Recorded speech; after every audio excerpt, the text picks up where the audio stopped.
14 of Al-Nur, and the translation is, "What is the matter with you that you hope not for greatness and wisdom from Allah?" And it links directly to the Sanat al-Tijarat department, which we are in. And basically, it's about not having, it's about not having poverty of ambition. The mission for Sanat al-Tijarat is to increase employment, promote entrepreneurial ambition, and encourage long-term financial stability. Thanks for taking the time to join us today. I know you're all very busy. The objective of these talks is to inspire and educate and deliver key insights to help you advance your economic well-being. This is the third talk so far. Today's title is CV Mastery. We have a very high level, highly placed specialist who's going to give you a masterclass in a moment. And you can see the future talks for the November and December. So please tune in for those. The format for the talk today is, after this quick introduction, we want you to participate and make it as interactive as possible. So do put all your questions and comments in the chat box, and we'll answer them in the last 20 minutes at the end. And then today's masterclass is on CV Mastery. And just before I hand over to Rehan Sayed, this weekend this Saturday, we have a Business and Entrepreneurs Connect live at Battle for Tool. It's a drop-in. So do try and come along if you can. And without further ado, I'm going to hand over to Rehan Sayed, who is going to present on CV Mastery. Rehan, are you here? I am here. Assalamu alaikum everyone. I'm just going to share my screen. So if you stop sharing yours, Of course. and I will see whether hopefully, inshallah, I can share my own. Okay, just let me know if you can see my screen. Yeah, we can. Thank you. All right, great stuff.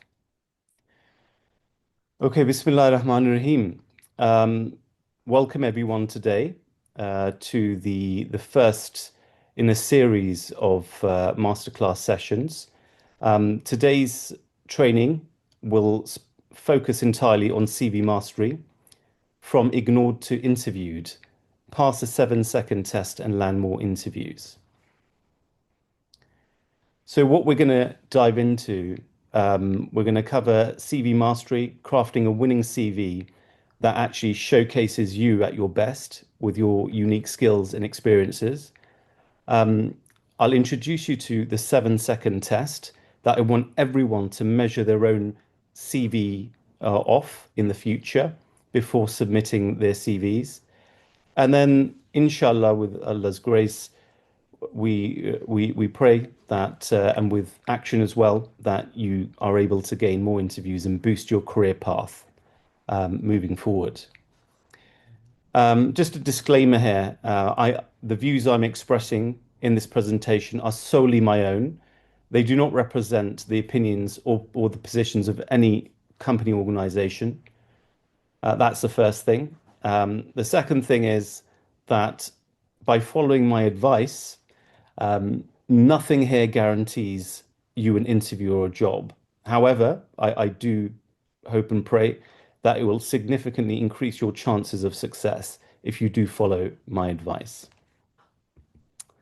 Okay, so let's jump into what's happening at the moment in terms of what is the UK job market reality right now in 2025. Pulling off some data points, I realized it seems a little bit grim at the moment. So we've got, at the moment, according to the Office for National Statistics, ONS, they're showing that vacancies fell to 717,000 in the quarter. And actually, that's the 39th consecutive decline since 2022.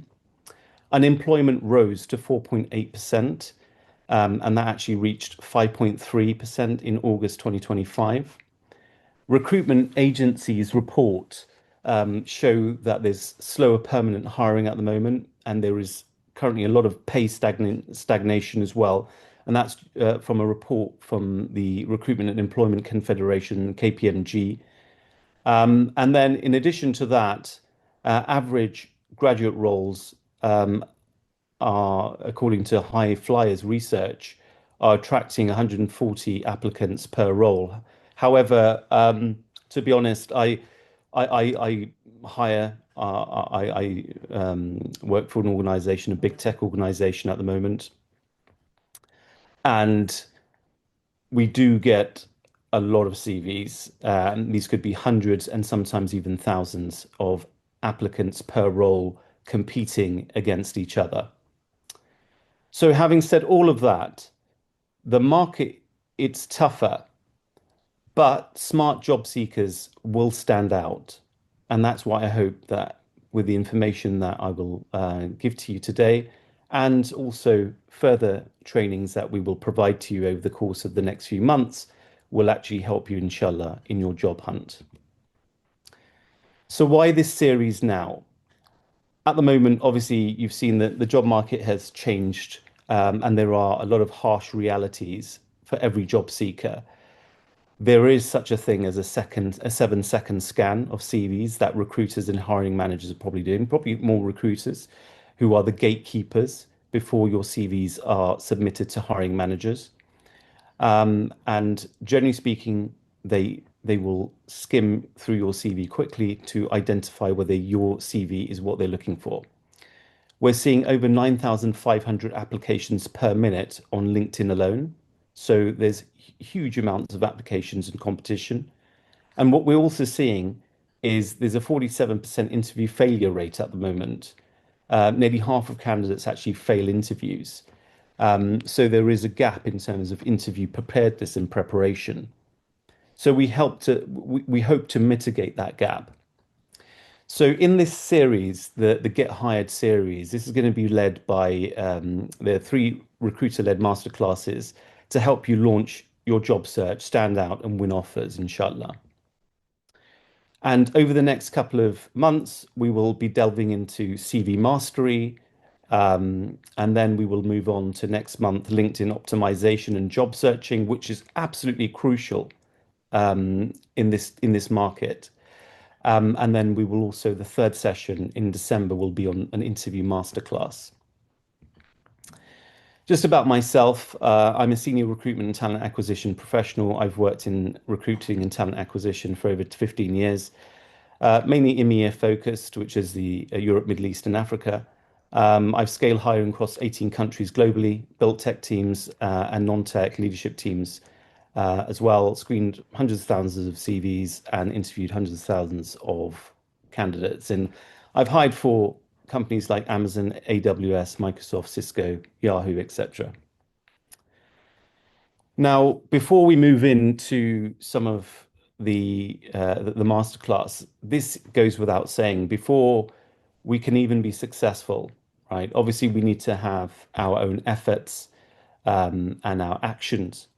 But without these 5 elements, I feel that your actual job hunt will not be as successful. So firstly, to maximize your success, pray to Allah for success during your daily prayers.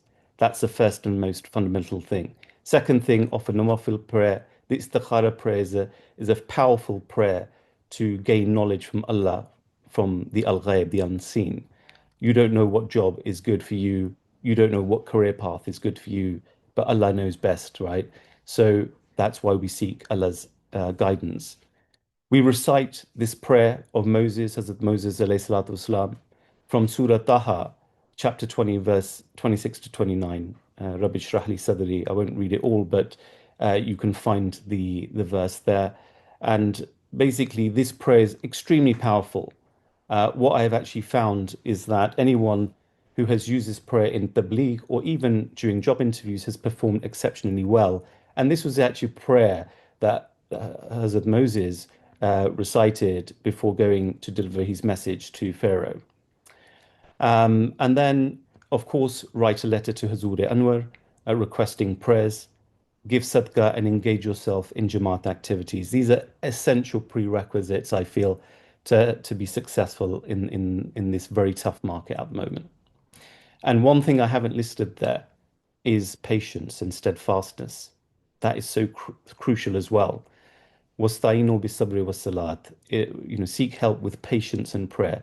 Sometimes our journeys, especially job hunting, can be really difficult, very painful, and we can lose our confidence during the way as well. But through patience and steadfastness and prayer, inshallah, you will be successful. So moving on to what is a CV? It's CV comes from curriculum vitae. It's a Latin. It means a course of life. But in no means do I mean by this that you should have a whole life history of your whole career history on your CV. I've seen lots and lots of people with very, very lengthy CVs, even up to 6 to 12 pages. Some industries may allow for larger, longer CVs. However, most people should stick just to 2 pages of highly targeted text. I want you to also consider how much your CV is actually worth, and are you spending enough time in optimizing and creating a CV that is impactful and powerful? What's your next job? What's it worth? 20,000, 60,000, or over 150,000? Have you put in the right level of effort before submitting the CV, and especially in this crowded market? You need to make sure you put in every bit of effort. Your CV is your sales and marketing brochure. It must sell you quickly and effectively. That doesn't mean that, again, you clutter your CV with lots and lots of text. You list all your job descriptions, all your past experiences going even 20 years in the past for those that are more experienced. So what we really want is to have a brochure, a marketing, sales and marketing brochure and tool to clearly market you to the employer. What I want you to do is quickly consider and put yourself in the busy shoes of a manager. And what are they going through at the moment? They've got hundreds of projects happening at any one time. They've got board meetings. They have a lot of other targets and goals and priorities. And right at the end of the day, when they want to go home and be with their family, they also realize they actually need to hire someone as well, because they could do with that extra pair of hands. But then when you've got all these CVs, how will you ensure that you are the person that will very quickly and effectively show up and highlight yourself to that hiring manager? So the CV best practice is always target the CV to the role you're applying for. That's just a given. There is actually no such thing as a great CV. There is such a thing as a good CV for a particular job opportunity. When I'm hiring and I'm looking for a particular person, I will look closely at what the job role and what the hiring manager has told me in our partnership meeting together. And then I will specifically try and seek those types of individuals. So if those words, those keywords are not coming out at me, it's not targeted, generic CVs just won't help. Second thing, CV best practice is to identify your achievements, add data and showcase most relevant accomplishments, and also use action verbs and power words at the head of each bullet point. Now, what I also want to do is dive into some research analysis. And there was a specific research study which actually looked at how recruiters actually behave. And the study included certain eye tracking technology that was used to see where are the eyes going What are recruiters actually looking for, and where are they focusing on the CV? So I'll jump into the findings of the eye tracking study in a minute, but the actual research also showed that the recruiters actually spend about 7 seconds before they decide to bin a CV. They will very quickly skim through and scan the CV. And if they do not find the keywords that they're looking for, the right information quickly, then it will just go in the dustbin, unfortunately, and it'll get binned. So you want your CV to definitely attract attention and get shortlisted. So again, you need to optimize your CV. The eye tracking studies actually discovered that when actually looking at CVs, the recruiters were actually following an F pattern or an E pattern. And what we discovered was there's a decision zone where they will focus their eyes in particular. And that will be the top third of a CV. So the top half of your CV really needs to give a reason for the recruiter or the hiring manager to even scroll down the page. If it's not there, if you we can't identify that information quickly, then we've got thousands of other CVs to really go through. So make it easy for hiring managers and recruiters to identify that information quickly. We also look at the left rail, so we focus on that. And usually you have information like your job titles and other dates as well. I've seen CVs where they would put the dates first and put the job title further to the right. We read from left to right, so it's always important to have the most critical information on the left side so that you can be identified quickly and shortlisted. And then the impact zone is really, the first few bullet points of your CV will actually give those first key impressions to recruiters and hiring managers.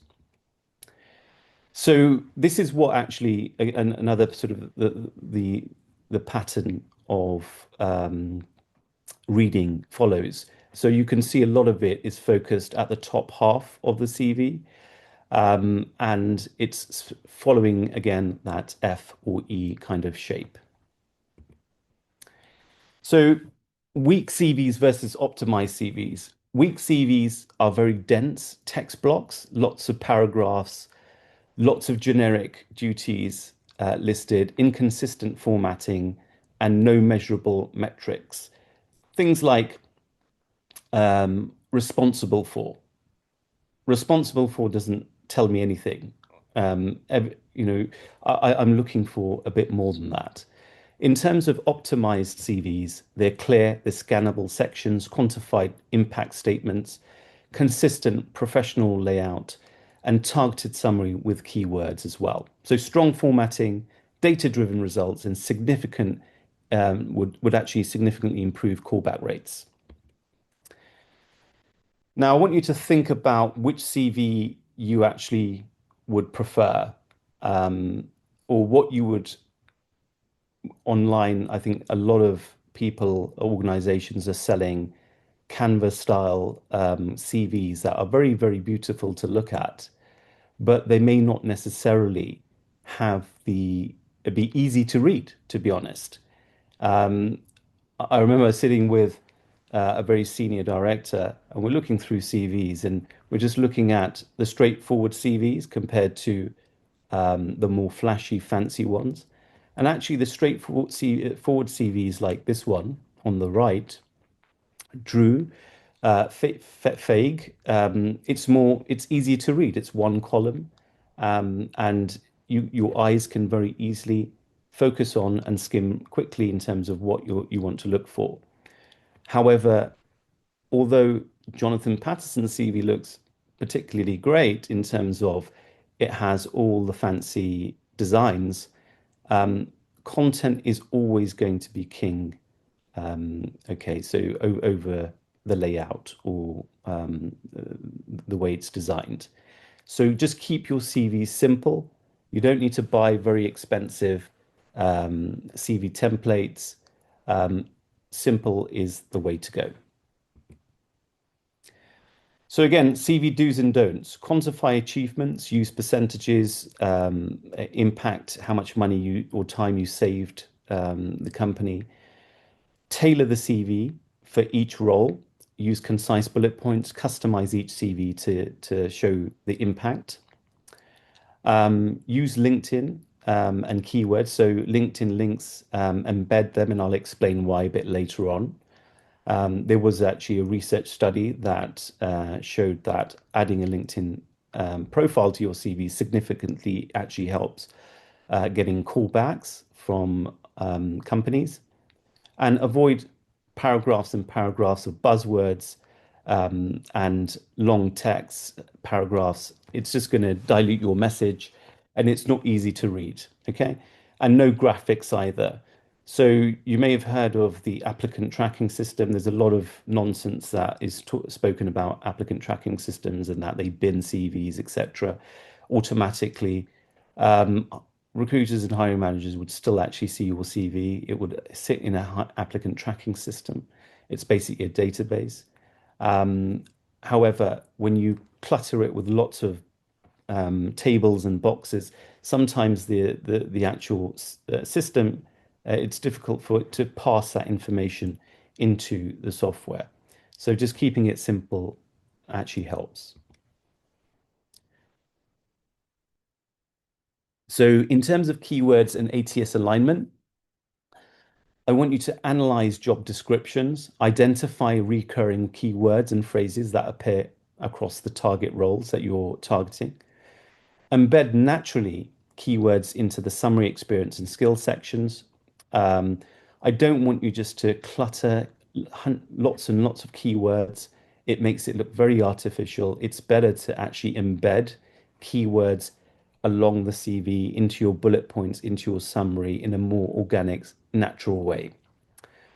Rank higher. So in terms of adding keywords can help you have a more optimized CV.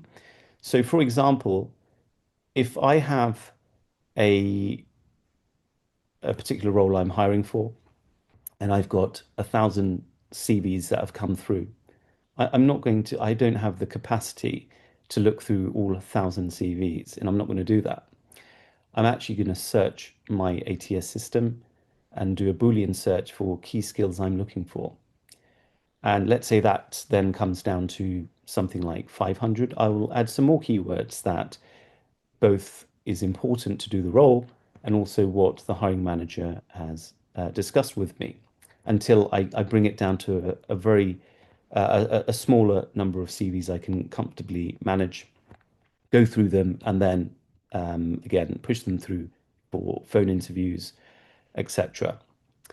And then the other thing is maintain relevance, avoid keyword stuffing. Relevance and clarity matter most. I've actually heard a lot of weird things going on in terms of people advising to copy and paste the job spec into your CV and put it into a font size one or something ridiculous like that, and put and change it to white color so no one sees, and it can fool the applicant tracking system or whatever.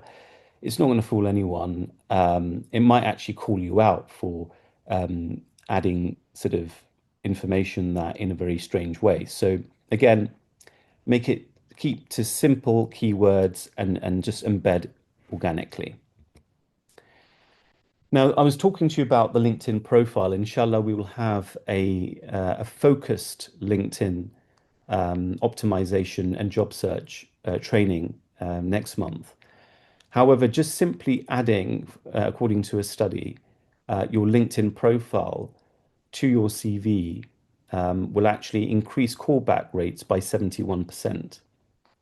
And what was actually interesting was a study that Cultivated Culture undertook of 125,000 resumes that wanted to improve their CV. They discovered that 48% didn't have a LinkedIn profile on their CV or resume. So Again, having that will definitely enhance. And also, the other thing is just naturally speaking, when I'm looking at a CV or even a hiring manager, I've sat with loads of hiring managers and we're looking through people's CVs and who've applied for particular roles. And if we're interested, yeah, we might go straight to a phone screen, a phone interview. And if you want to know more, we will actually naturally just go to the LinkedIn profile to double check that what's listed on the CV is actually there on the LinkedIn profile as well. And also, you can gain a lot of other information from a LinkedIn profile, but we'll jump into that, inshallah, in the next session and in next month. So don't just talk about your roles and responsibilities, show impact over actions. Okay. So quantify your achievements. There's a couple of different frameworks you can use when quantifying your achievements. You can use the PAI framework, problem, action, impact. So defining the problem, um, describing the action you took, and then quantifying the achievement. Okay, so in that example, reduced onboarding time from 42 to 21 days, increasing customer satisfaction scores by 18 points. Again, measurable data will add credibility to your CV. If you have no data on your CV, you will lack that credibility. There's another framework as well that Google recruiters also encourage people to use, and it's called the Google XYZ formula. And it's just another framework for crafting a great CV bullet points. So you've got your achievement, which is your X. It's quantifiable by the impact Y and the actions you took, which is Z. So accomplishments, what did you achieve? Focus on positive outcomes of your work. Quantifiable impact, how was your achievement measured? What was your impact on the role, to the organization, to the team? That's what we really want to know as well. And again, Zed, be specific in the actions you actually took. So an example there, increase website traffic by 25% through optimizing SEO keywords and improving content strategy.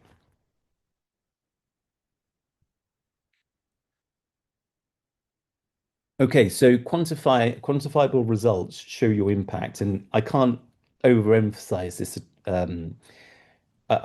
Everyone should actually have some data points on your CV, and actually it will help you to have talking points during your interview as well. But anyway, here are some three different examples of data points being used to add credibility. So increasing revenue, achieved a 20% sales increase, contributing 500K to annual revenue through targeted strategies.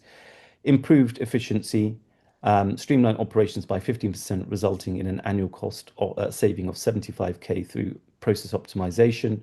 And then project success, successfully delivered 3 critical projects ahead of schedule, expanding team capacity by 25% within 6 months.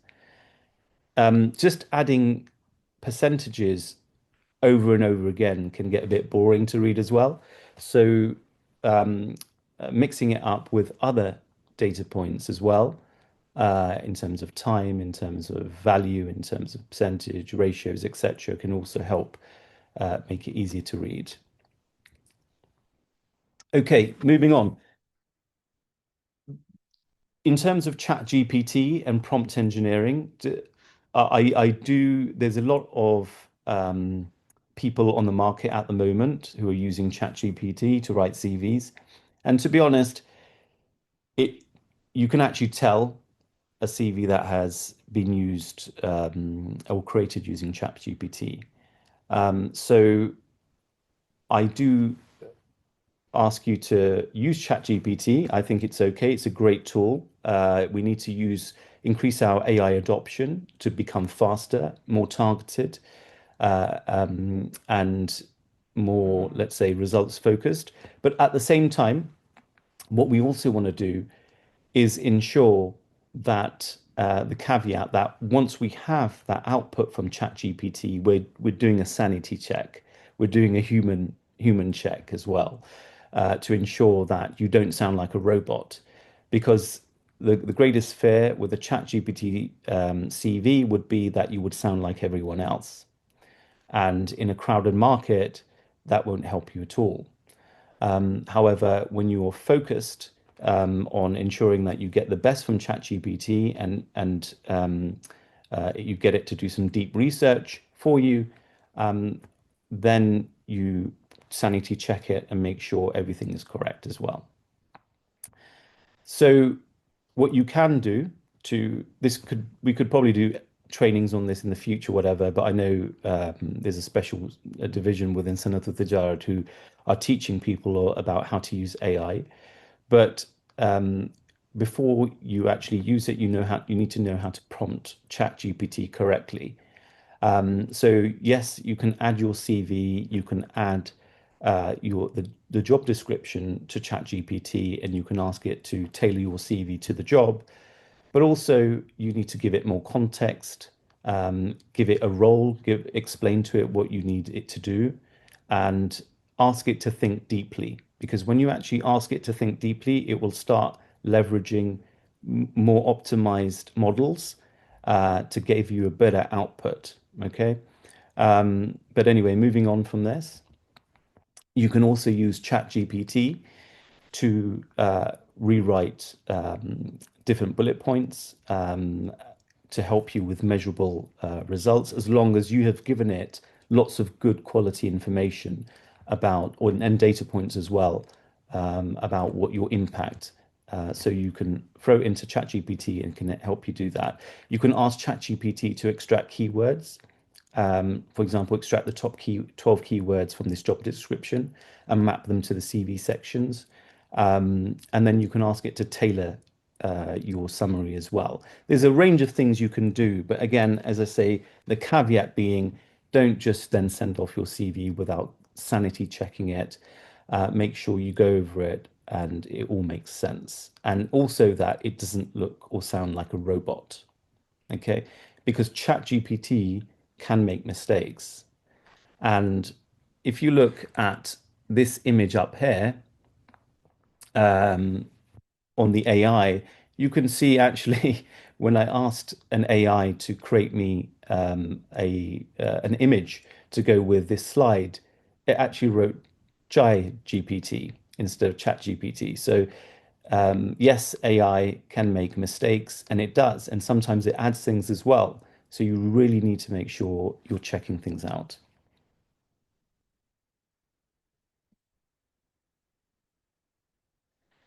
Okay, so just winding up now. We don't have many slides left. I hope I haven't bored you all to death by PowerPoint, but there's 5 key takeaways here. Have a clear title and summary. Include the job title, and instead of actually a paragraph summary, I think bullet point summary would be absolutely ideal to very easily help hiring managers and recruiters to shortlist you and know where your impact is. Quantify achievements, feature metric-rich, quantifiable achievements. Now you know about the F pattern that recruiters would particularly be looking at the top half of your CV. So make sure you use bold, you use good roles there, left aligned dates as well, short bullet points to help scanning, and then add a LinkedIn profile and keywords, and also just make sure your formatting is ATS compliant, the applicant tracking system compliant, that it can easily pass that information over, as I mentioned before. So avoid tables and images and complex graphics, etc. Obviously, look, if you are a graphic designer or someone that works in that kind of industry, a creative industry, then you may want to have a creative CV. Maybe that's what's expected. But to be honest, the majority of us that we don't do that. So let's just stick to being simple. Okay, so I'm also probably I understand that there's probably a lot of people who have joined the call who have no experience, and so what should you do? So if you have no experience, well, you need to be developing your transferable skills. And the transferable skills will include the ones I've listed here: communication, teamwork, leadership, problem solving, etc. And actually, a lot of these transferable skills you will learn throughout the community work you do, the Jamaat work that you do, for for Jalsa Salana, or for Humanity First, or within your own qiyadats or regions. So a lot of this work can actually also be showcased on your CV if it's done intelligently. So again, no experience, no problem. Um, think about extracurricular activities you've been working on or doing. Think about Jamaat work, some internships, voluntary work, unpaid work, etc. But the thing is, I personally believe that Jamaat work is very, very powerful, extremely powerful, because how many people can say that they have helped to work in a team for example, Jilsa Salana, which is attracting over 40,000 individuals globally, and even working cross-functioning across 100 different teams, or leading 100 people, etc. So there's a lot of great work that you do in your Jamaat activities that can actually help as well. Okay, so that's me. That's my slide done. Let me just stop sharing my screen, and hopefully you're Exactly. still with me. Thank you, Rahan Sab. That's pretty comprehensive, I'd say. Uh, very interesting. I learned a lot again. Um, we've got a couple of questions. I think you have covered them. How do uni students, salams, for university students who don't have professional experience, what can they do? And I think you kind of just mentioned that on the last slide, actually, about Yeah, the Jamaat experience. I think university students really need to focus on the Jamaat work they're doing. They can embed themselves into different teams within the Jamaat. If you're in IT, you can embed yourself with the IT organization. If you are working in another capacity, you can gain a lot of great team leadership or communication skills or building documents, creating documents, etc.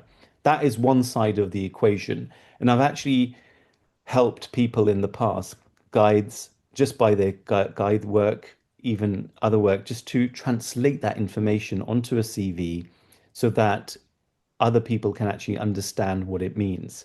So just putting down things like, "Oh, I'm a guide," or I've worked in this for the Ahmadi Muslim community, etc. It may prejudice you out of different roles, so you can just strategically in a smart way um, build a bullet point that can actually explain and even quantify the value you brought to the team, to the organization, or to the work you were doing. Another thing I would really, really recommend is summer internships. Don't leave it to the last minute. You can get some great internships within big, big companies. And you should be applying for those early on.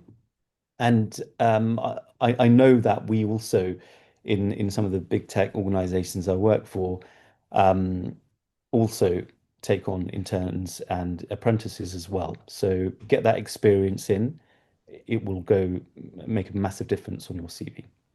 So so the term, would you use terms as instead of you can't say I'm regional guide, you would use terms as what? Youth leader, event management, Yeah, absolutely. charitable endeavors. You can say things like regional coordinator or regional manager, because if you're a regional guide, you're actually a regional manager.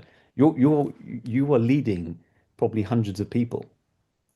If Hmm. you're a guide, you're still probably leading hundreds of people. So you could be perhaps just you could say that you're a local manager, or even a finance secretary, rather than just finance secretary. You can say you can put say finance secretary actually, rather than saying mile secretary or something like that. Just translate it into the real world so that people can understand what you were doing. Okay, thank you. Asad Ali Butt is asking about how ATS works, and I think you're very familiar with the applicant tracking system, and I think you did mention it. How does it shortlist CVs? Could you just give us a high level view of what that looks like? Yeah, absolutely. So ATS is basically the applicant tracking system, and there's a lot of scaremongering going on, particularly from career coaches and people that want you to buy their services or even their CV templates, for example. Some people actually even call it the applicant trashing system, just to have that emotive language that will help you to actually buy their services or their products from them. So essentially, the applicant tracking system is a database, right? It's a place where all the applications go and sit, okay? And generally speaking, in the organizations I've worked in, they will sit in a few different types of buckets. The first bucket would be the applicants externally, okay? The second bucket would be referrals. So these are, again, referrals, external applications, but from referrals or advocates who are employees within the organization that are referring someone in. That's powerful. Okay. And the third bucket would be internal applicants, because don't forget, each role that's advertised, you would have these three different people or buckets of people making applications. So essentially, it helps to for us to uh, categorize the different types of applications coming in. And also, it helps us to conduct searches for specific key skills that we're looking for. So, Can go I on. ask, we've got loads of questions coming in now, so if you don't mind, I'll try and if you just do like what a few sentences for each. Some people add, the question is, some people add profile summary and objectives, etc. What's the difference, and should we add that? Okay. Objective is what you were after. Okay. That you'd put, my objective is to gain an employment in this organization or whatever. That's that's outdated. Please do not be using objective summaries. Okay. Sorry, So, objective statements. so- However, I would 100% um, say that you should be using a summary, or which would summarize your roles, the past responsibilities, and where what you're doing and the impact, and again tailor it to the role that you're applying for. Okay. yeah, and I saw that you said that to use ChatGPT to create a three-line profile. Yeah, you Well, could do that's that. a good one. That's a good one to have very quickly throw in your existing CV and then throw in your actual job spec and get it to help you to customize it and target it for that. Yeah, excellent. This But is being go recorded. on. Sorry. Sorry, repeat that question again. I think, is there something I missed? Oh, no, no, you covered it. You covered it. It was the difference between having your own objective and having a profile summary. What's the difference? That's Yeah. the So question. one So you one answered thing it. I want to mention about that is a lot of people think the CV is about them. It's not. The CV is actually about how you solve the problems of the organization that is hiring. Okay. So that's where a lot of the confusion actually takes place as well. Lots of people are adding so much onto their CVs and they clutter it with irrelevant information. Optimize your CV, make sure you're actually talking about the problems you solve in focused on the role you're applying for. Okay. If you think of it a bit like that, that can actually help you target your So what's something that candidates obsess over on their CV that actually doesn't really matter? adding everything, adding so much, adding their life history onto it. They might want to add that they're a first aider, they know first aid, they know CPR, they even going through, maybe they worked in another organization 15, 20 years ago, right? It doesn't really matter. Again, focus on your more recent Okay. The roles. next question is from Maliha Vakas, and it's domain specific. What stands out more for a CV to use into medical careers or for a medical pathway? What stands out for medical careers? Again, I'm not a medical career professional, so to be honest, I just want to be open and honest and earn your trust and say, I'm not that expert. However, again, if you're looking for to apply for a medical career, look carefully again at the job description and talk. Your CV should be talking to those particular points. Okay. Um, Give me a second. Something just popped up on my screen. Yeah, me too. Oh, This is the profile.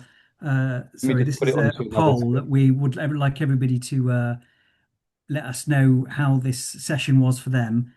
In addition, whilst I'm on that admin point, Rahan, Ah, yeah, go on. if you have I want to go if you back to have her point again. By the okay, way. if anybody's got other ideas, they want these talks, and we showed you a list of up and coming talks. But if there are any other topics or that you're interested in, just put them in, and we'll come to them. Sorry, Ron, go on. We're talking about medical specific domain keywords and Sure. So just use all of the advice I gave you. You cannot go wrong. It can work for any industry. Okay. So you can rewatch this video later. But in addition to that, jump into ChatGPT and ask it questions. Talk to it about the companies that you're targeting, the industries you're targeting, hmm, and do not just go off the first one prompt and the first bit of information you're getting back from the AI. Okay, okay. ask it to further enhance and think deeply about it. And then you will actually discover a lot of different information and market intelligence as well that it can go out and do that can help you focus on your CV and what to include on it. Nice, nice. Okay, next question is from Rahan Zafar. Hi, working in sales right now, want to switch to AWS with some projects done. I think I've missed you. Can you hear me? I can't hear you at the moment. Salim Sab, we've lost you. Uh, I think your bandwidth is. You may want to switch your video off, Salim Sab. Your bandwidth is quite low. I'll just repeat the question, Rehan Sab. So a message from Rehan Zafar. Hi, working in sales now. Want to switch to Did you AWS catch with that, some Rahan? projects done. Could you repeat that? Sorry, because I didn't quite make it out. So okay, so you're saying working in sales now. Want to switch to AWS with some projects done and taking some tutoring in AWS as well. First certification done. Does the certification help? And how can I get entry into AWS stroke cloud jobs? Been applying for quite some time. Please advise at the end. Thanks. It's a good question. It's difficult to see to comment specifically without looking at your CV, your background, etc. Certifications does help. Of course, it does. At Amazon, we have this leadership principle called learn and be curious. And when I'm hiring for solutions architects, for example, we we want to know that that individual um, not only keeps themselves up to date with the latest technologies, but also when we throw certain questions at them that may surprise them or they do not know the answer to, we want them to be happy with ambiguity and to be able to upskill very quickly and provide those stories that they have done so in the past so that we know they can work in our environment. So learning and being curious is very good. I think you should continue the certifications. The thing which I probably think where the gap is your experience. And my suggestion to you would be to ensure that you actually go away and maybe get some voluntary work experience or do some side projects, okay? And um, use those side projects and that voluntary experience to help build your portfolio up, okay? So perhaps that is where there's a missing gap. But again, you it's okay for you to reach out to me on LinkedIn directly. We can have a chat about it. I don't know your specific background, etc. So we can discuss it. That's very kind of you, Ron. Someone else is asking if they can share their CV with you. So again, your LinkedIn profile would probably be the best place to approach you. The next question is Jazakallah for presentation. it's around networking. Is it an effective way to uncover job opportunities? Is there a Jamart platform where people can post job openings, where job seekers can access these listings? I'd like to share listings, unsure where and who that should be sent to. It's a great question. I think networking is the way forward in a world where there is huge, intense amounts of competition, hundreds of people, thousands of people applying for just one role, right? What's going to shortcut you? What's going to get you ahead of the competition are your contacts, right? And I'll give you an example. The example was I found myself impacted by layoffs back in 2023, and uh, I was out of a role, out of job, and there was a particular Ahmadi I spoke to, and he said to me, "Let me introduce you to my company." And that Ahmadi actually helped to advocate me in to that organization. And what we discovered was, although there was, he actually asked the VP, he's VP, Vice President, to look at my profile. He pushed it on to the person who was in charge of talent acquisition. And they contacted me and said, actually, there's a role that is not been advertised yet. And we're looking to actually maybe bring you in and interview you for this. So actually, you could end up at the front of the queue by using such networking practices. And to be honest, having your Amity brothers and sisters advocate you into companies, that is the way forward. Ron, I've got another question. Yeah, go on. Thank you, Ron. Hopefully you can hear me. Yeah, go ahead. So there's a question about how can we embed keywords naturally? What's the fine line between using enough keywords and using too many? That's a very, very good question. And I believe there's actually a study that was undertaken by Cultivated Culture. And I don't have the stats right now to hand, but I would say having about 15 to 20 keywords in there would be pretty good, pretty decent. But again, you will know whether you're keyword stuffing or you are doing it naturally. So instead of having lots and lots of keywords in the skills section, for example, where you're constantly just saying communication skills, etc., etc., what I would suggest is to naturally embed them into your bullet points. Okay. That way, the keywords are there, and we know that you've actually been using those skills, those specific technologies, etc., within that organization and within that role. But when you start putting like having a skills section and it just has all the keywords under the sun in that section, it may be a bit of a waste of space, to be honest, because everyone does that, and we don't know how expert you are in that particular skill. So actually, just embedding them into your bullet points would be a good way to go. Brilliant, brilliant. I'm going to merge the next two questions, they're very similar. Abdul Nasir and Farhan Ahmed, what advice would you give to someone who's going back to work after a 5-year career break and changing profession? The other question is, how can one get into an industry which is highly qualified, but I've got no relevant work experience, and there's a large gap where between the qualification being achieved and finding another interim role which is not really relevant to the current role. Does this make sense? Yeah, it does. This again moves more to the job searching kind of training that we were going to do next month, but I guess they want some answers now. So let's say if you're transitioning career or pivoting, it's a good idea to get some voluntary experience in that particular sector or that industry. It's a good idea to get to do your own personal projects as well. So if it's a technology, to do those projects and to maybe have them on GitHub or some other online platforms like that, so you can share your portfolio. Um, Again, networking is very, very important. I would seek advice. If it was for me, I would seek advice from experts who are in that industry right now. And to be honest, there are Ahmadis in that industry. And I believe Tommy Sahib is doing an excellent job at the moment. And he's going to be creating a whole directory where these can actually perhaps ask that information, and they'll be pushed to the right person that can help them. So getting that inside information. And the other thing is, again, I would say go to ChatGPT.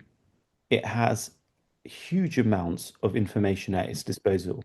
And if you ask it and prompt it intelligently, it may lead you to a path and give you some ideas and brainstorm with it. I've done it myself. Again, there are certain informations that it comes back with. Sometimes it's not quite accurate or true. So I always ask it to reference everything it gives me. So I can go back to the original source and make sure it's not making things up. However, I would say 85% of the time, it's good. It's really good information, and it just helps to inform my decision making. Thank you, Ron. I'm conscious there's only a couple of minutes left, and I'm going to try and get another couple of questions in before, or a question if you can. Um, okay, so the question is, does the timing of when I apply for a job, for example, within 24 hours of a job posting, affect my chances of my CV being selected? And somebody called me last week out the blue and at 11 o'clock in the morning and said that they've just received this job at 10 a.m. and they called me. So is timing important as to when you apply? It's a good question. Timing is important. Yes and no. Okay. So, yes, where you have a really urgent position and you want to hire for it quickly, you're going to be really looking at it and prioritizing it over other requisitions or roles that you're hiring for. So, for example, a recruiter might have about 20 to 30 roles. Sometimes when organizations are scaling, it could go even higher, and applications can go extremely high, sometimes difficult to manage. So sometimes what you may find is that you may not get a response straight away, but even a few days or even a week down the line, you might actually get approached. So I wouldn't say not to apply if it was even, for example, you see that hundreds of people have already applied for it, go and apply for it. But there are other techniques, other methods you should be using, which I'm going to be teaching in the next training. All right. So I'm not going to spill all the beans today. You'll have to come back for that one. I think that's a great point to end. I want to be, I think we're all really grateful for that masterclass, Rahan. I learned a lot. I've been taking some notes. So thank you for your time and all the effort that you've gone to put that in together. This is one of three by you. So Jazakallah, may Allah Ta'ala reward you abundantly. And thank everybody for joining. At the end, I'm just going to plug next week's next week's talk is called Starting a Business, a Guide for Entrepreneurs. So please do, call in next week. And then finally, don't forget on this coming Saturday, we have at Battle Fatul the drop in. It's the Saturday, the 1st of November. Salim's up. Thank you. Anything else, Nayab Saab, Carlo Saab? Thank you, everybody. Jazakallah for everyone attending. Jazakallah. Okay, Allah Hafiz. Assalamu alaikum warahmatullah.